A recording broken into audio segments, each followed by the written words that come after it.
YouTube. You can see the title. We're gonna be doing a push-pull leg series in an apartment gym complex.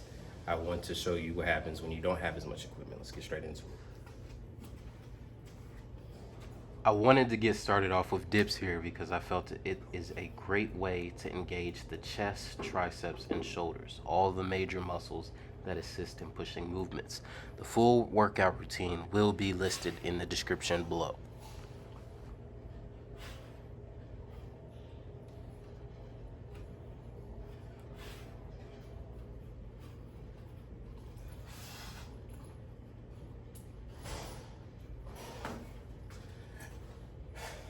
First set, I'm gonna rest about a minute and a half to 2 minutes, do another set.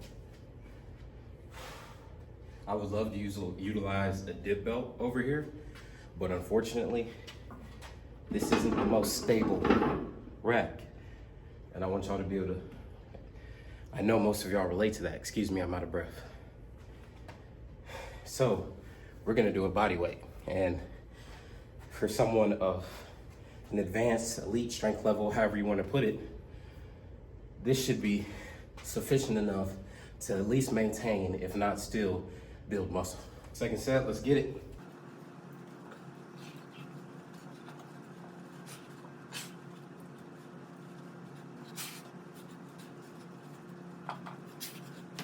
See, those were two pretty difficult sets for me. As long as I get more than 20, that means I allowed myself adequate rest time. This is not a form video. This is more walking you through how to structure a workout with limited equipment and weights. There's dumbbells up to 75 pounds in here, and there's a Smith machine, which I don't really care for.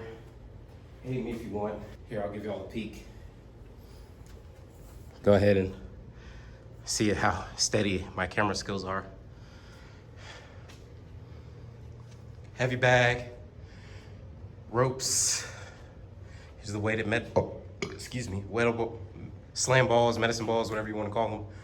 Wall ball, kettlebell, bags, Smith machine, multiple benches in here. Our equipment that's over here, the pulley system, yoga ball, medicine ball. We're steady now. And the other side of the rack. And you see, this is the whole setup. And I will be able to maintain, if not build muscle during this time period, utilizing these resources. You see, it's cardio equipment over there. Like I said, I'm not gonna get into form today. I feel like that needs a whole dedicated video on its own.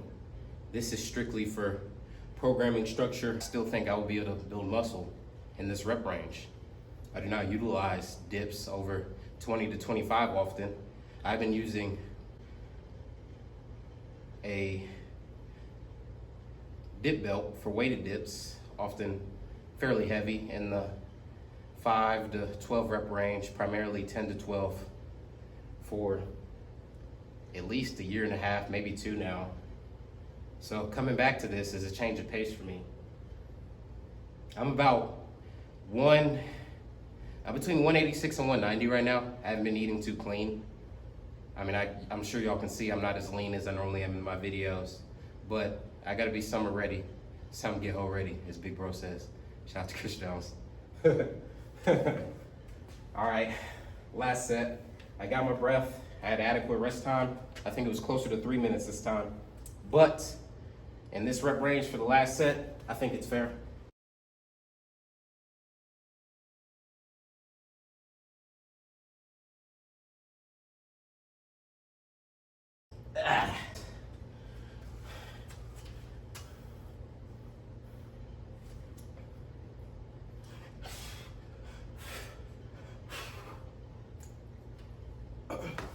All right, we moved over to the cable pulley set up to do some lateral raises. I want to work in something that's a little less taxing and stressful. I am being an awful cameraman right now. I just literally walked off camera.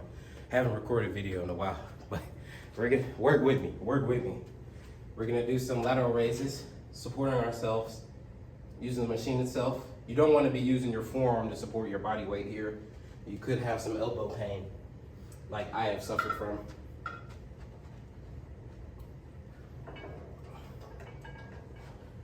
But we're gonna want to take this nice and slow. It's the great thing about pulleys is there's tension all the way through the range of motion.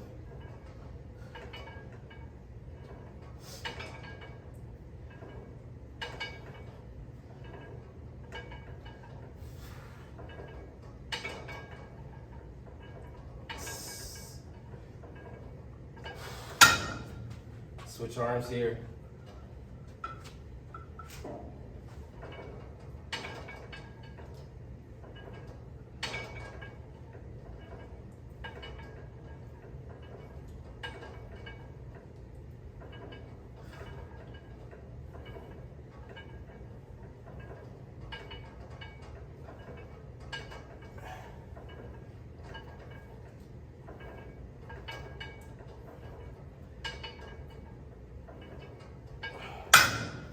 Now I like to superset my raises a little bit. Even though I do a lot of front delt dominant movements, I found that I still need to do both lateral raises and front raises for muscular support.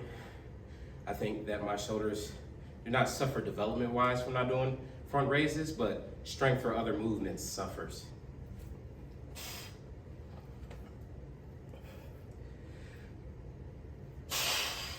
I like to initiate with the shoulder. Come straight up. I am using a hammer grip because I feel like a horizontal grip puts too much stress on my shoulder.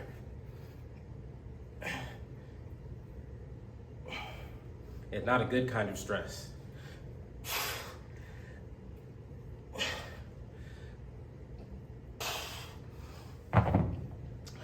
I don't like front raises standalone because the traps significantly assist in this movement pattern. For this next exercise, I'll be doing some cable crossovers. I'll be doing about 3 sets with 12 to 15 reps, moderate, heavily weight. Along periodically time.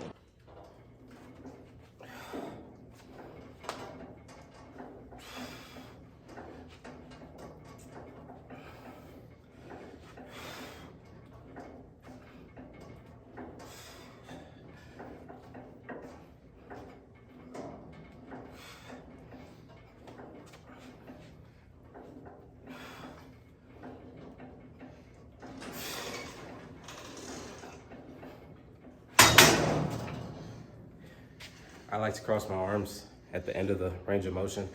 I don't feel it hurts anything. Yes, maybe your front delts are a little more active, but a couple extra degrees I feel gives me a better contraction. So do what you like to do.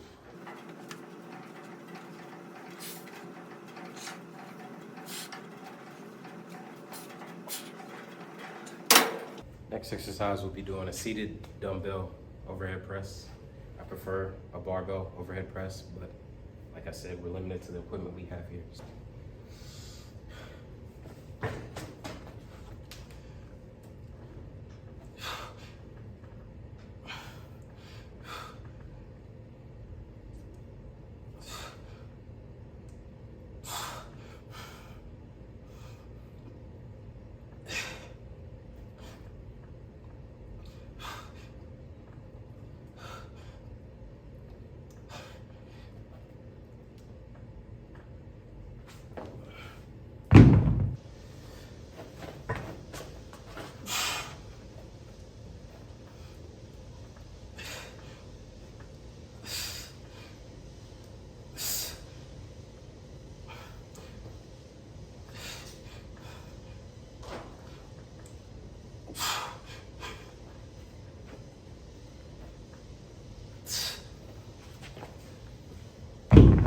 We're going to utilize this machine here to do a rear delt fly.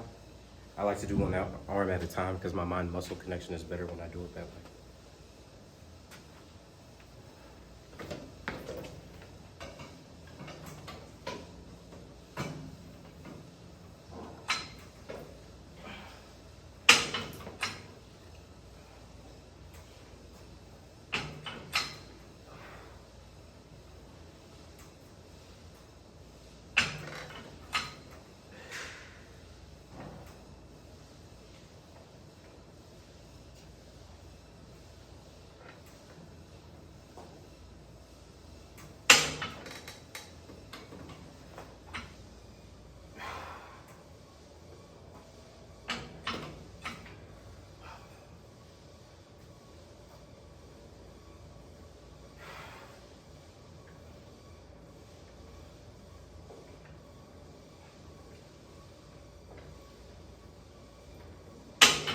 Last exercise, I'll be doing overhead tricep extensions.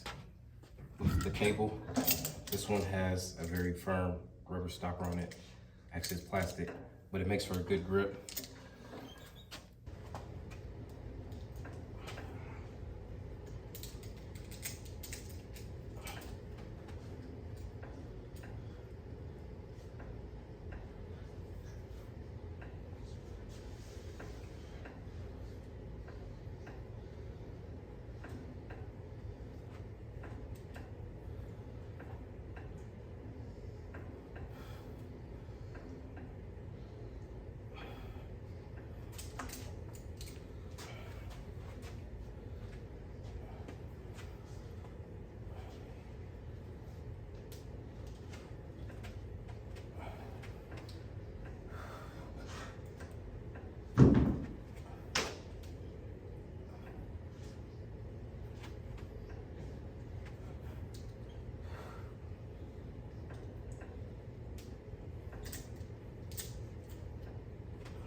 All right, YouTube, I just wanted to give a quick physique update. Obviously, this wasn't optimal lighting or anything, but I want to be real about my progress this entire time that I'm on this platform. And of course, emergency services are coming by as soon as I want to make my explanation. I ran into a couple setbacks. It was in October, November. I pulled my hamstring playing flag football. Couldn't really squat, none of that. That just led to more problems. I don't know if I mentioned, I've had a lot of elbow pain just with poor form, bad technique, not properly locking into the range of motion, full extension, or maybe a slight bend in the elbow. But I've been using my right forearm too heavily. They're both well built, just I don't know why I can't stop using my forearm as a primary mover, especially when holding things, when gripping things. I need to get in a better habit of doing that. And I don't really feel like I've gained that much muscle, maybe just some fat, honestly. You see my face is fuller. Everything still looks good, pumped, full, but I don't think I've gained much muscle in the last 6 to 8 months. No surprise that it's stalling with all the injuries and stuff. I was squatting all the time before. Now I haven't been able to squat as much. I felt like that was probably one of the biggest contributions to muscle and strength gain for me, but it was also a big contributor to my injuries. I dealt with some lower back tightness and stuff like that, unable to really move around. All minor soft tissue injuries that should go away as long as I rehab properly. Elbow's nagging me a bit right now just from doing the forearm flexing. Medial epicondylitis is something you do not want to have. Haven't been diagnosed with it, just self-diagnosing as a guess. It's very uncomfortable and it comes back as soon as the pain goes away. But anyways, I don't mean to sound gloomy or nothing, just I'm trying to explain my lack of progress lately. And it could be, I'm just hitting a bit of a plateau, but happens to everybody. I'm proud with how my physique is right now. Would want to be a little leaner. Like I said, I think I'm between 186, 190 right now. Haven't been eating as clean as I should. Just been enjoying my time here. And yeah, pay me.